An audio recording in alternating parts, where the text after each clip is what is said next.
Hello friends, नमस्कार। आप सभी लोगों का स्वागत करता हूं मैं आपके अपने उत्कर्ष प्लेटफॉर्म पर। अगर आप चाहते हैं अपने कैरियर को, अपने एक आने वाले जीवन को नया दिशा और नया आयाम देना, तो आपके लिए सबसे महत्वपूर्ण क्या है कि आप एग्जाम के पैटर्न को समझिए। आप हर एक एग्जाम को, चाहे वो फिर एसएससी का एग्जाम हो, चाहे वो रेलवेज का एग्जाम हो, चाहे वो यूपीपी का एग्जाम हो, चाहे वो यूपीएसआई का एग्जाम हो, उसके ट्रेंड को समझना पड़ता है, उसकी बनावट को समझना पड़ता है। ऐसे ही एग्जाम की प्रिपरेशन के लिए हम मिलते हैं उत्कर्ष के हर एक एसएससी के बैच में, यूपीएसआई के बैच में, यूपी पुलिस के एग्जाम में या फिर रेलवे के बैचेस में। क्या होता है सर, अगर इसमें हमें कोर सब्जेक्ट रीजनिंग की बात करें, जहां पर सबसे ज्यादा नंबर बहुत आसानी से गेन किए जा सकते हैं, सबसे अधिक नंबर हम यहां पर अद्भुत तरीके से खींच सकते हैं, तो वो तरीका क्या होता है? हमें समझना पड़ता है कि हम जब भी बैच में पढ़ते हैं तो क्या हमारा जो पढ़ने का मेथड होता है वो बेसिक से एडवांस होता है। क्या हम सिर्फ जैसे यूपीपी के एग्जाम में गए हैं, यूपीपी के बैच में गए हैं, तो क्या हम सिर्फ यूपीपी से रिलेटेड ही पढ़ते हैं? आप सर हमारे उत्कर्ष फैमिली में जैसे ही शामिल होते हो और उत्कर्ष परिवार से आप कोई भी एक बैच परचेस करते हो, हम आपको देते हैं पूरी सुरक्षा, पूरा केयर।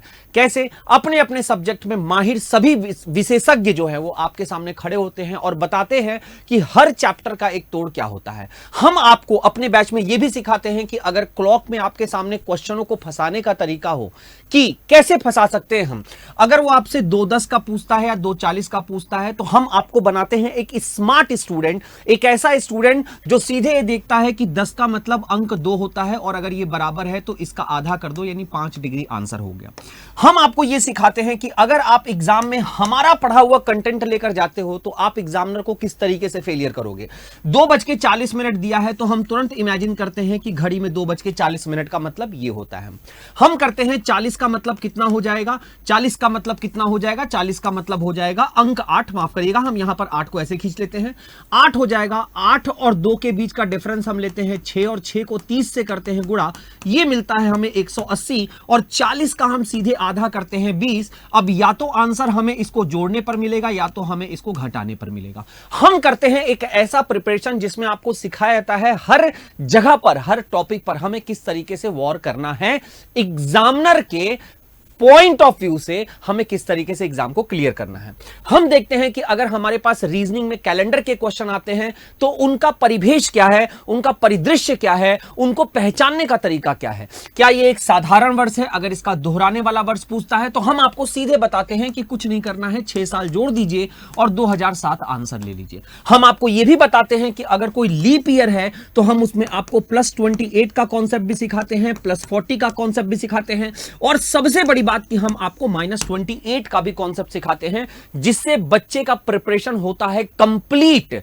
एक दायरा उसका हम ऐसा बना देते हैं कि वो किसी भी एग्जाम में बैठता है, फिर वो चाहे एसएससी का, एमटीएस का एग्जाम हो, सीएचएसएल का एग्जाम हो, सीजीएल का एग्जाम हो, यूपीपी का एग्जाम हो या यूपीएसआई का एग्जाम है, हर एक एग्जाम के लिए हम उसको बनाते हैं एक ऐसे कुम्हार का घड़ा जो पूरी तरीके से एक आकार में देकर उसको पका दिया गया है। तो आप अगर ऐसे ही ट्रिक और ऐसे ही शानदार कॉन्सेप्ट को सीख कर, चाहे वो डाइस का क्वेश्चन हो, चाहे वो कैलेंडर का हो, चाहे वो क्यूब का हो, चाहे वो ब्लड रिलेशन का हो, चाहे प्रश्न का परिदृश्य एकदम सरल स्वभाव वाला हो कि भाई अगर आपसे पूछा जाए कि बताओ इसमें 2 का अपोजिट क्या होगा, तो सीधे लिख दीजिए 2 का अपोजिट 3 होगा। हम आपको यह भी सिखाते हैं और इसके साथ साथ हम आपको सिखाते हैं कि अगर क्वेश्चन थोड़ा सा डिफिकल्ट है, क्वेश्चन का परिदृश्य थोड़ा सा डिफिकल्ट है, तो उससे हमें कैसे बाहर निकलना है। उससे बाहर निकलने का मतलब हम यहां पर आपको सिखाते हैं कि यहां पर आप 2 रूल को अप्लाई करिए, रूल 1 और रूल 2। रूल 1 आपसे ये कहता है कि जो शत्रु होता है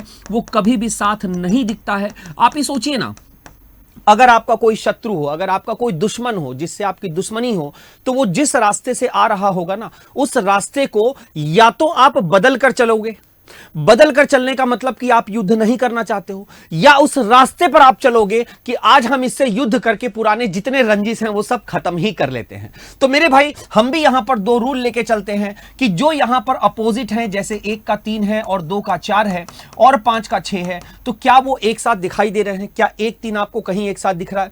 क्या 2 और 4 आपको कहीं एक साथ दिख रहे हैं? क्या 5 और 6 आपको एक साथ दिख रहे हैं? अगर ये रूल नहीं लग पा रहा है तो हम घूमते हैं क्लॉकवाइज या फिर एंटी क्लॉकवाइज क्लॉकवाइज, और क्लॉकवाइज एंटी क्लॉकवाइज में हम एक चीज सीखते हैं यहां पर कि अगर हम इसको देखते हैं 1 2 5 को, तो 1 2 5 एक क्लॉकवाइज परिदृश्य में रखा गया है। अगर हम देखते हैं 4 3 6 को, तो 4 3 6 एक क्लॉकवाइज परिदृश्य में रखा गया है। अगर हम देखते हैं यहां पर 3 5 2 को, तो 3 5 2 को भी एक क्लॉकवाइज परिदृश्य में रखा गया है। लेकिन अगर हम देखते हैं 6 2 3 को, तो 6 2 3 जो हमें मिलता है वो एंटी क्लॉकवाइज परिदृश्य में रखा गया है। इस प्रकार से हम लोग सभी चैप्टर के क्वेश्चनों का 2 भाग करते हैं, जिसमें एक बेसिक रखते हैं और दूसरा क्या रखते हैं, एडवांस। अगर आप चाहते हैं अपनी दिशा, अपने जीवन को एक नया करियर देना, आप चाहते हैं कि आगे चल के आप अपने बूढ़े माता पिता के, आप अपने पेरेंट्स के, आप अपने जो देखभाल करने वाले हैं उनकी सहायता कर सके, उनके कंधों से अपनी जिम्मेदारी का बोझ हटाकर उनकी जिम्मेदारियों को हवन करना चाहते हैं, उनकी जिम्मेदारियों को करना चाहते हैं, अपने कंधे पर लेना चाहते हैं, तो हो जाइए तैयार मेरे साथियों। आ गए हम उत्कर्ष फैमिली आपके लिए लेकर स्टाफ सिलेक्शन कमीशन के बैचेस, यूपीपी के बैचेस और यूपीएसआई के बैचेस, निरंतर लगातार सफलता देने वाली एकमात्र उत्तर प्रदेश की संस्था यूपी उत्कर्ष। आइए, आपका खुले दिल से स्वागत करता है। हम एक साथ मिलकर एक नई दिशा की तरफ चलना आरंभ करते हैं। उम्मीद करता हूं कि आप हमारा साथ देंगे और हम आपका जीवन भर साथ देंगे।